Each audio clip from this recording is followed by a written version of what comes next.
Welcome folks, in today's video, yes, it's Korben Dallas's flying New York taxi cab, the B90.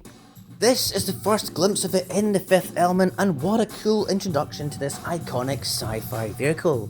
My version of it is an 8 stud wide build and roughly 21 studs long, including the engines. And my idea is to make something that LEGO would actually make themselves if The Fifth Element had been released today. I also made the NYPD card to go along with this. The link is in the description for that video, so check that out if you like. In this close-up of the taxi, we can see its unique shape and design, and that's something I enjoyed recreating here with that 1940s inspired body design. It's certainly something I couldn't have achieved in 1997, as all these curves and slopes didn't exist in the LEGO parts inventory. And that's the most challenging thing about this MOC, to get the curves accurate and the shape of the vehicle.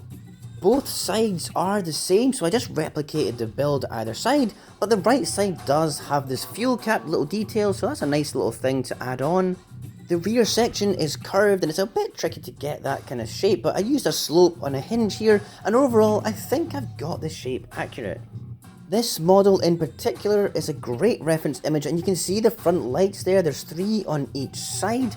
Unfortunately, that's something which is impossible to do at this scale.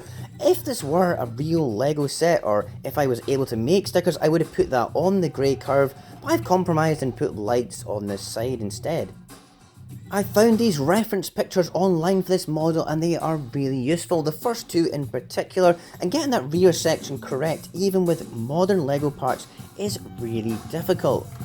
But as I was saying earlier, it's certainly more possible now with modern curved pieces that are in the LEGO inventory.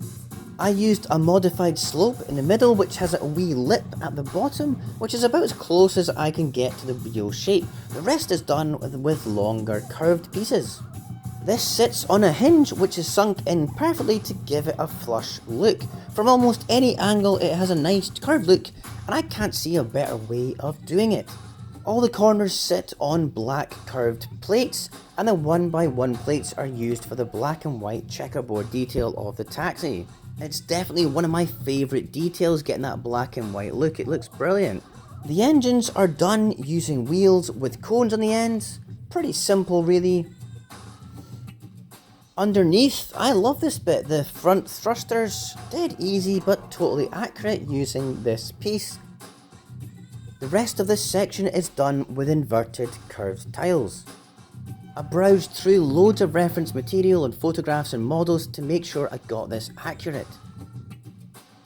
On the side sections, to me it was crucial getting this right for the look of the taxi, and I wanted to get that rim around the whole vehicle to seamlessly run all around with 2 different sections. Inside here you can see it's all snot brick construction, relatively straightforward. Same with this bit, it's 1x3 bricks tiled on top with curves on each end. Again, it's simple but it looks so effective. It's also a very strong and sturdy build. The next level is this more acute and angled slope. It works really well, I think, and also means again this build is extremely strong. There's no flimsy bits on it that break off easily. The engines are offset using jumper plates. This means they don't touch, which is spot on with the real thing, as there's a definite gap between the engines. All in all, I think giving the underside a nice polished, studless finish is essential to getting the correct look of the taxi. Now let's take a look inside. And yes, there is an interior, but it's pretty small, but there's plenty of space for Korben Dallas to fit inside. I don't have a passenger or rear seat, but I think it's better this way. The rooftop build, again simple, using the usual pieces, but the difference is I'm covering the side sections with plates and trans blocks. This ensures an enclosed cabin once it's connected, and there's still space for his arms. Up front for the bonnet or hood, I used these simple slopes with a tile. Looks perfect. Inside there's some terminals and a speedometer, and of course the steering wheel is not round. And the rest of the interior is simply done with brown tiles. Korben himself, played by Bruce Willis, has this weird rubbery plastic vest on during the early scenes. He's got black trousers, and Bruce still had hair in those days, so he's got a bit of blonde on top. I'm sure you're a fan of The Fifth Element already, but you know what, when you start watching the movie and start noticing all the little details like the costumes and all the outfits that they wear, you really start appreciating the world that Luc Besson was trying to create and the depth they went to get that vision correct. So I've given it my best shot, making a minifigure out of different parts. This is about as good as it gets. White skin tone coloured arms, orange torso, black trousers, it'll do fine for me. But it's pretty cool though, you can actually see him through the windscreen. On display, I can bank it to the side like so, and that's because I made this stand for the taxi with these slopes on the side. I used those long yellow pillars from an old crane build, it's quite handy, and you know, parked on top of this, it works man, it looks good on display.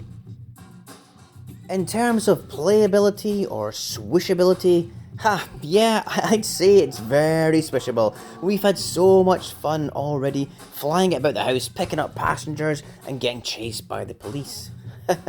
And the way I've designed it, because of the position of those front thrusters, it also sits perfectly fine like this without the stand, and it's flat. Oh my goodness, I would love it if LEGO made this into a set. I don't think it'll ever happen, as it's a bit niche to film, but at this Speed Champion scale, I think it's easy for most people to recreate and copy, because it gets a bit more complicated and expensive as well when you go to like the larger UCS scale kind of MOCs. And I just want to make something that's accurate looking to the real thing in universe, but it's a smaller scale, so it's cheaper to make and it's quite fun to play with and it's easier to display, so I hope I've achieved that.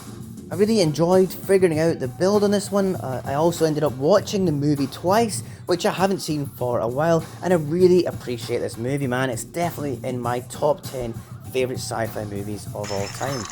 My favourite. I hope you think I did the B90 Taxi justice. Let me know what you think, and hey, thanks so much for watching this long. If you haven't seen it already, then check out my police car build, and if you've got a spare 2 hours, pop the film on and enjoy one of the best sci-fi films ever made. And also, while you're at it, why not give this video a like, a wee subscribe as well, and I'll catch you in the next video. Bye!